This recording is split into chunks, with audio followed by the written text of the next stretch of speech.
She wants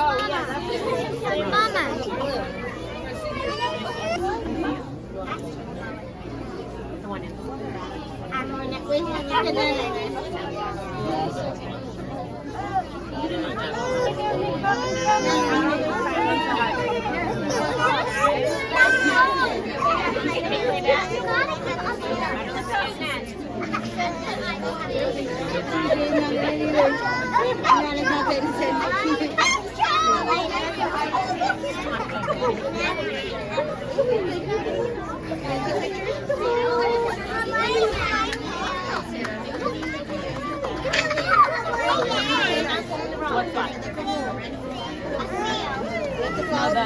I think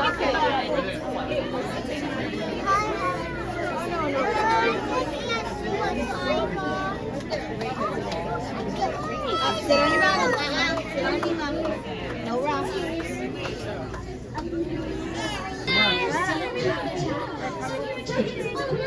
Two Pacific Harbor seals. So you're going to notice we also have two feeding staff.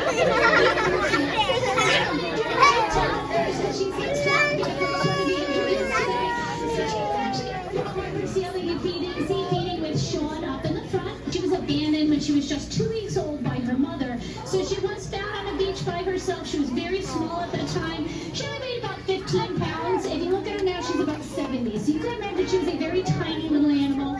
Now, because she did not have anyone to defend her and she was out there by herself, she suffered some injuries to her back, her head, and her right front flipper. Either a predator, a scavenger, or maybe even a domestic dog had come by and she had suffered some bite wounds as a result. Now, her rescuers found her. They did find out that that right front flipper was already infected. So when they brought her back to the rescue center in California, they did everything they could to treat that infection. Unfortunately, it was a little bit too far advanced, and they had to make a really difficult decision to amputate that flipper in order to save her life.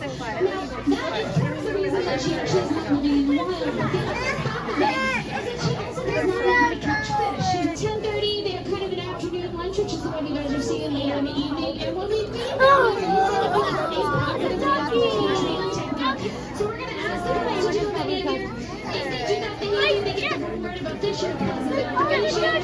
If they choose not to do that behavior, we may ask them again, but eventually we just kind of move on to a different behavior. We want them to participate in the training just as much as we do. So it is a two-way street with these guys. It is a two-way relationship built on trust. But we want them to take part just as much as we do.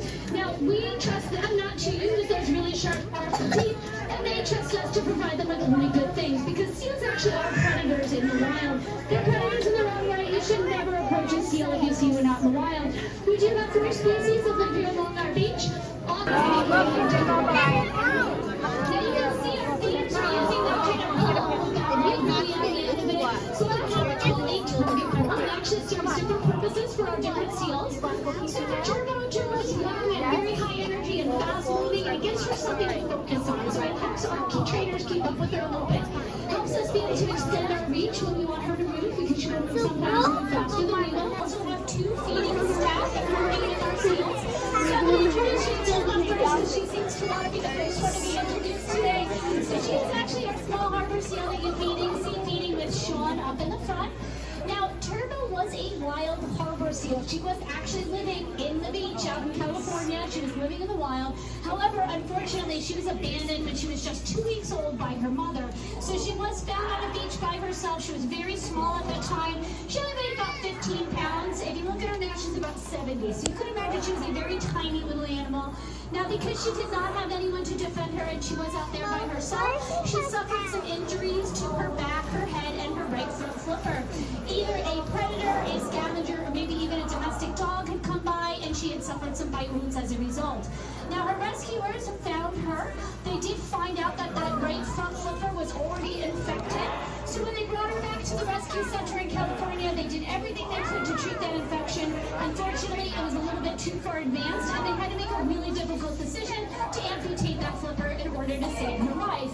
Now, that is part of the reason reason that she actually is not living in the wild with the other half of it is that she also does not know how to catch fish. She is not old enough really to learn this skill. She doesn't have a lot of desire to pick it up, so she's not very good at catching fish out in the wild. So you may see seals with one flipper that can survive on their own. She, unfortunately, for both reasons, is not able to do so. So that's why she lives here at the aquarium with us. She's been here with us a little over a year, so she's coming up on 2 years of age now. Now, Noelani has a similar story in that she was also a California girl. She was also found on a beach in California, and she is also a Pacific Harbor seal. She was a little bit older when she was found, probably closer to about a year of age. And they had discovered her. They found out that she was really not eating well. She was skinny, she was dehydrated. It was clear she was not able to survive in the wild. So they brought her back to the facility and started to run tests. And during that test take, they found out that she has hydrocephaly. Now, what hydrocephaly is, it's a condition where there's a buildup of excess fluid around their brain. This happens in humans, it happens in other animals as well. But in seals in particular, it caused her to not be able to support herself in the wild. The biggest reason being that she is clinically blind, so she actually cannot see well enough to catch fish or navigate the wild. She can't see well enough to be able to escape predators, and that's one of the reasons why she is not, unfortunately, not releasable back to the wild. Now, she's been here with us a little bit longer, just about 7 years now, almost 7 years, so she's going to be about 7 or 8 years old sooner rather than later. They just had their birthday actually this month, so in day, Noelani would be 8, and Turkey would be 2. Now, these girls here do get fed twice a day, or 3 times a day rather, so they're going to get fed at about 10:30. They have kind of an afternoon lunch, which is the one you guys are seeing later in the evening, and when they feed them, we're using what we call a positive reinforcement treatment technique. So we're going to ask the girls to do a behavior. If they do that behavior, they get the reward of a fish and a positive affirmation. If they choose not to do that behavior, we may ask them again, but eventually we just kind of move on to a different behavior.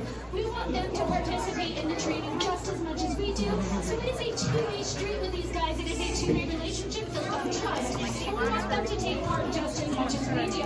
Now, we trust them not to use those really sharp, powerful teeth, and they trust us to provide them with only good things, because seals actually are predators in the wild. They're predators in their own right. You should never approach a seal if you see one out in the wild. We do have 4 species that live here along our beach. Often, you're only going to see them in the colder months, March, February, kind of in the middle of winter, and that's because they prefer cold weather. Now, you're generally going to see them by themselves. Seals do not travel with friends. They tend to travel on their own. And they will sometimes pull up on our beaches to get away from rough tide seas or getting away from a predator. So if you see a seal on the beach, it does not necessarily mean they are trouble. They are protected by federal law, however, so you cannot approach them within 150 feet. That's for their well-being as well as yours. They have a mouthful of very sharp teeth. They bite harder than any domestic dog breed. Again, these guys are predators in the wild. And if you do scare them when they go back into the ocean before they're ready, you can actually cause more problems for them, especially if they're exhausted or getting away from a predator. So if you see a seal on the beach, we ask you to observe them from a distance. That means you move these binoculars and you zoom on your camera, because if you're close enough for them to pick up their head, you are too close. So just keep that in mind as you guys travel our beaches this year. If you do see a seal that you think needs trouble, though, please call the training center located down in Jenkinson, New Jersey. They can go out and take a look. Now you can see our feeders are using that kind of pole with that white buoy on the end of it. So that's what we call a target pole, and it actually serves different purposes for our different seals. So for Turbo's young and very high energy and fast moving, and it gives her something to focus on. So it helps our trainers keep up with her a little bit. Helps us be able to extend our reach when we want her to move, because she will sometimes move faster than we will. And it gives her a way to kind of focus on what she's doing and stay connected to her trainer. Now for Noelani, because she doesn't see it, for her it's more of a touch thing. So she'll use her very sensitive whiskers to kind of know when she's in the right spot. She can feel the buoy on the end of that target pole, and she knows she's in the right spot. So that's another just additional way for us to communicate with our seals during our training sessions. Now, all of our animals receive restaurant quality seafood, same quality of food you guys get when you go to a restaurant or a supermarket. As you can imagine, we give them vitamins on and out every feeding basis. So for our seals, they get a marine mammal vitamin, plus human grade vitamin C stuff we get in pharmacy to make up for any of that lost nutrition. And these girls are going to be eating clean herring, and squid throughout the day. I mean, not food that they get, chocolate, rest.